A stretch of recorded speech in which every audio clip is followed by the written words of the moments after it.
বলছি একদিনে আমি যে অঙ্কের ছবি পড়াচ্ছি না, এই অঙ্কটা তাহলে তো আজকে এবার দেয়নি, না সংখ্যা গুলি হ্যাঁ ওই রকম করে আজকে আমি অঙ্ক পড়াগুলো জানা অনেকদিন হয়নি, বই পড়াগুলো টাইম স্কুলের কাজগুলো করে দিয়েছি।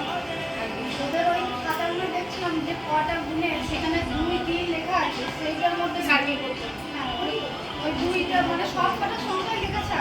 বুঝতে পেরেছি, ওর মধ্যে যেটা সঠিক সেটাকে সার্ভে করতে হবে। ওর স্কুলের কাজে যে কটা কাজ ছিল সব করে দিয়েছি।